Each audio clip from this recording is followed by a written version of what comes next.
Bai, ez? Haiek ez itxoiteko. Baina Paula zortziretan konetatuko menda. Nahi zuen bezala. Iruditzen bat zaizue bosta bat minutu berarentzako edo beste norrentzako alderen bat? Bale, kasu horretan, nik hemen entzulen artean dagoen pertsona bati gauza bat eskatu nahi dio. Nardi, deserez inporta zaizu ona ego eta niri laguntzea galderak erantzuten. Zergatik, higin aipatu dut sortu genuen elkartea El Salvadorren, eta han benetan gauza asko egun genitun, eta naiz eta bere momentuan hori oso txikia zen, baina hori izan zen zerbaiten hasiera. Eta hori, nik nirea egin nuen hori bultzatzeko, baina ez nuen egin bakarrik. Eta Nardi ere El Salvadorren zegoen nirekin laguntzen, eta bere laguntza gabe etzen gertatu dena.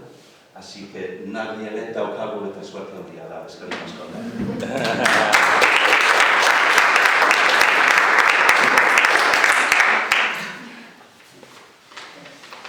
Nik galdera bi daukadaz. Lehenengoa da, ia zenbat hizkuntza dakizkizun. Horien artean, ez dakit, zergaitik nahuatera. Zer bultzatzen zaitu nahuatera ikastera edo zergaitik interes konkretu. Lehenengo, bi galderak oso azkar erantzun ditu. Lehenengo galdera, ez dakit berriako artikuluan esaten da? Ez. Kazetariak galdetu dit. Zenbat hizkuntza dakizkizu eta erantzuna eman dion, zan dion ez dakit. Eta zan horiak kontatzeko, hori ez da erantzun. Eta bigarrena, zergatik nahuat, begira, eta zergatik euskera. Nik Euskal Herri Batzorde nintzen eta hemengo hizkuntza zen eta urbetu nuen ikasi behar duela eta lagundu behar duela. Eta El Salvadorra joan nintzenez, imaginatzen duzu. Baina zu hizkuntzalariak zara ikasketez edo... Bai. Orduan, ni El Salvadorra joan nintzenean ikusi nuen, begira, ni leku askotan bizi izan naiz. Baina ez El Salvador bezalako leku batian. Hirugarren munduan oso pobrea, arazo handi eta berezirekin. Eta ni hemen lehen munduko, ez dut esango aberatsa, ni ez naizeko aberatsa, baina herri aberats batekoa, hortaz aberatsa. Eta esan nuen, hemen egoteko nire buruari, nik eskubidea emateko, hemen egoteko zerbait ona egin behar dut. Eta zer egite zaket, ni ez dakit, igual, karpenteroa izango banizimo etxeak egun dituen, baina nola industria izen, hori zer egin behar nuen. Nerea. Eta zure kasuan, Nardi, zer izin izan, eta zergatik ikasi zen nahu? Nahuat nik ez nuen ikasi, oso gutxi ikasi nuen. Eta zergatik ikasi nintzen laguntzen horren elkartean, nengoela horren Salvadorren eta pentsatu nuen. Eta hemen herri honetan non daude indigenak, zer gertatzen haiekin eta herri batean nengoen, galdetu nuen eta norbaitek esan zidan. Pertsona bat daukago hemen, ez dakit esan zidan Euskal Herriko izon bat edo Espainiako norbait edo Alan izenekoa eta orduan kontaktuan jarri nintzen berarekin eta horregatik sartu nintzen. Hori izan zen hasierako interesa.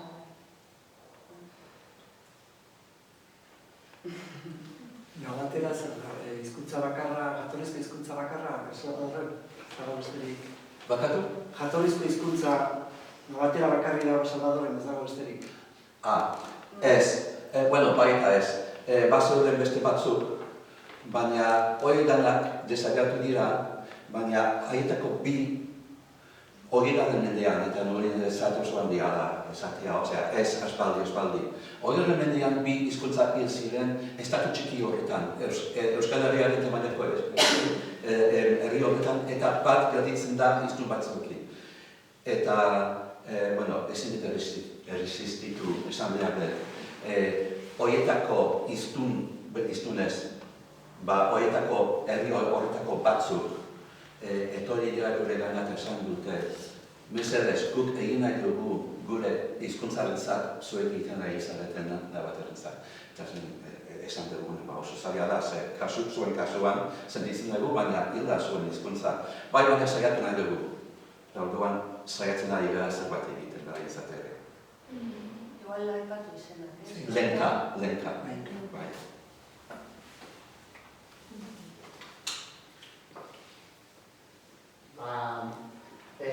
Nik egin ere bai, zuk ikusi dugu zor liburu bi, zuk idazitakoak gramatika dena bat, edo dena bat eta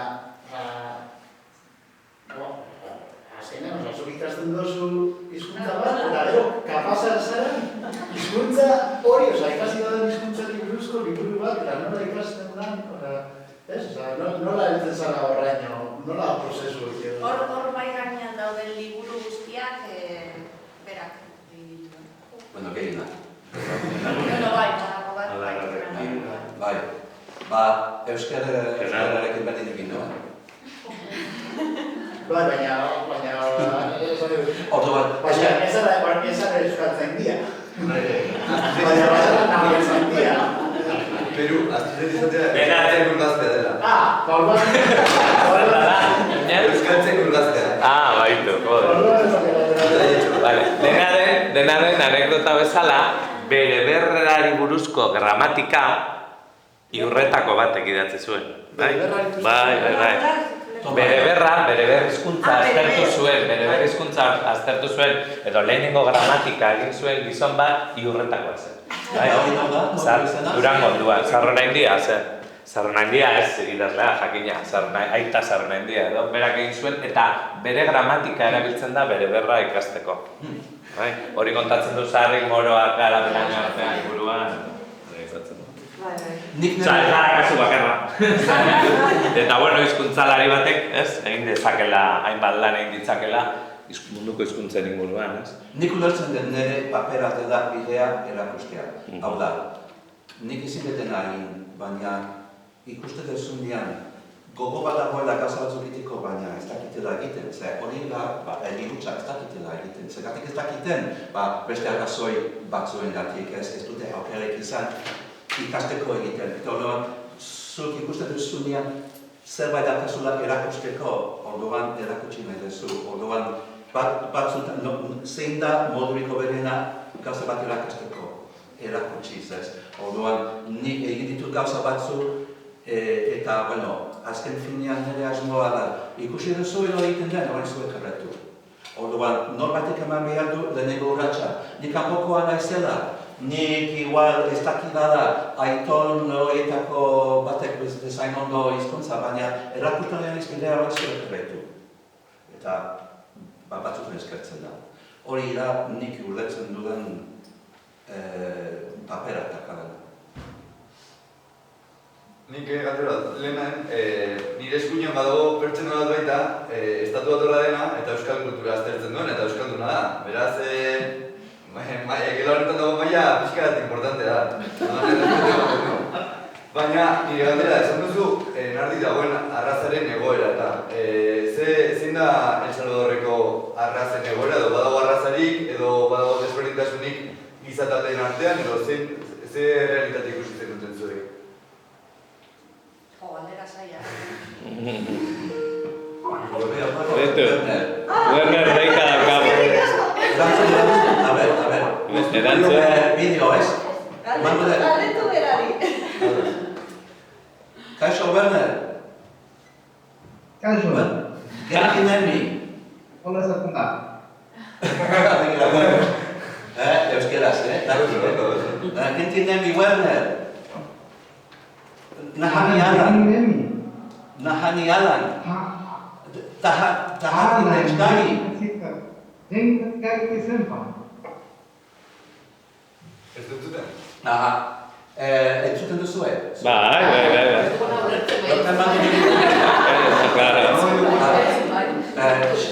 Xiteztxia, Werner.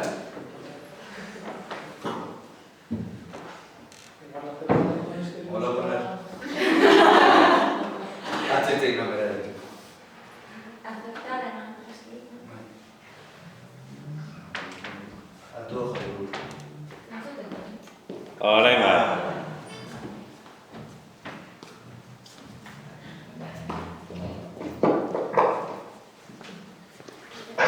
Zuk egin galderak igual baina bestela.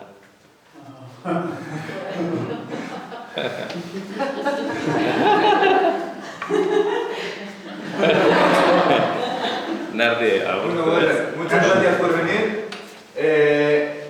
Estábamos preguntando sobre las razas de El Salvador, sobre la composición social en El Salvador. ¿Hay diferencias entre indígenas, no indígenas, blancos? ¿Cómo es la situación en El Salvador? Bueno, la población indígena es una población muy pequeña. La mayoría están, bueno, son unos 60 pueblos que se identifican como indígenas, pero lamentablemente dentro de ellos solamente contamos con hablantes de la lengua náhuatl en 6 pueblos. Es decir, que 54, aunque se identifican como tales, no están hablando el idioma.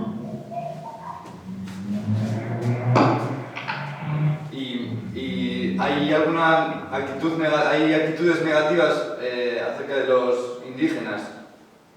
¿Siguen siendo discriminados, estigmatizados? Permítanme, voy a moverme en un lugar donde tenga un poquito mejor de sonido.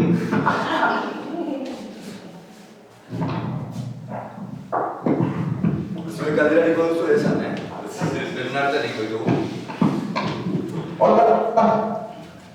galdetu berreskurapenari buruz. Vale. Zetan nahi dian. ¿Ahora bien?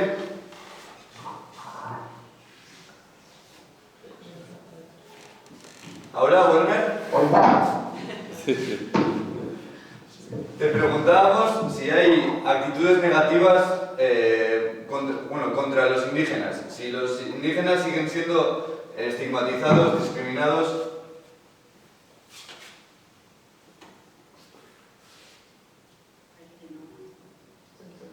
Baina gerra.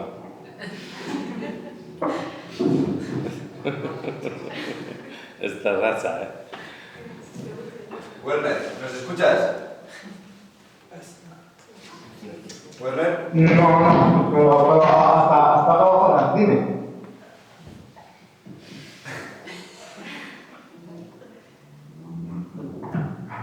A ver, probamos otra vez. Queríamos saber si los indígenas siguen siendo discriminados y si hay diferencias sociales en El Salvador en este momento. Es una diferencia marcadísima, completa. Los indígenas todavía siguen siendo discriminados y también ellos forman parte de ese pueblo. Han asumido el hecho de ser discriminados como a una parte que han interiorizado. Podemos decir que tienen tatuado en el pensamiento de que su rol es formar parte de la discriminación. Sí hay una diferencia marcada, tanto a nivel económico como a nivel social. Dentro de la conversación con los indígenas siempre es recurrente el tema de la desventaja que ellos sufren y la pobreza que ellos sufren, y pues se continúa en ese sentido. Es decir, que si ha habido un cambio en la sociedad, ha habido un pequeño cambio, más que todo a nivel de los conceptos que tienen hacia el pueblo indígena, pero muy poco a nivel de acciones. ¿Y ese cambio por qué ha sucedido? ¿Ha habido alguna iniciativa por parte del gobierno o ha sido el transcurso del tiempo? No. Básicamente ha sido una cuestión de nivel popular. En la búsqueda de la identidad de El Salvador, como quedamos en el istmo centroamericano, tenemos mucho influjo cultural de México, mucho influjo cultural de Colombia.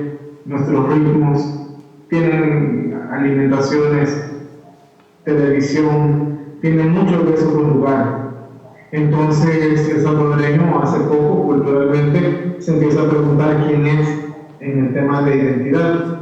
Y uno de los pocos aspectos que encuentra como identidad es la lengua que todavía se habla acá, que es el náhuatl. Entonces, se empieza a ver un cariño hacia él, algo bastante entrañable en el sentido de recordarlo como un elemento identitario, y en base a eso empezar a tener un cambio a nivel conceptual. En mi palabra, para mí el náhuatl ahora lo aplaude, aunque nadie lo abraza. Hola, Werner, soy Nardi. Hola, Soy Nardi, Qué gusto, es mi Nardi. neni. ¿qué tiene mi Navi? Yeah, ¿cuántaja? hola. Werner, Adiós. Dime. mira, ha estado Alan ahora explicando un poquito sobre el náhuatl y él ha explicado sobre la situación en este momento, pero a mí me gustaría que explicaras tú cuál es un poco la situación ahora de recuperación del idioma náhuatl. Sí, pues el trabajo está cuesta arriba. Bueno, más que cuesta arriba, sentimos que el trabajo está a contrarreloj. La mayoría de los hablantes está de 50 años hacia arriba. Eso quiere decir que necesitamos acciones en este momento para poder tener buenos resultados. En este momento, pues también la recuperación básicamente ha estado a cargo de movimientos ciudadanos. Puedo decir que solo un movimiento ciudadano en el que yo me encuentro. Somos 20 adultos jóvenes, todos universitarios, que al menos un poco más de la mitad somos hablantes fluidos de náhuatl y el resto hablantes parciales, pero cuando es una necesidad nos unimos para poder trabajar para ayudar a la lengua. Sin embargo, tenemos ciertas limitantes, porque ninguno de nosotros somos indígenas. Apreciamos la lengua y queremos ayudarle a los dueños de la lengua a que se hagan cargo también de ella, que ellos se vuelvan actores de la lengua. Esta parte es la que tratamos de estimular. Creo que hemos tenido buenos resultados. Quizás son una idea un poco ambiciosa, porque yo creo que necesitamos más trabajo, o sea, más resultados. En cuanto a algunos aspectos positivos, es en cuanto al uso de la lengua, que antes teníamos solamente usos adentro de la casa, y ahora pues ya tenemos varios eventos en los que nos toca usar micrófonos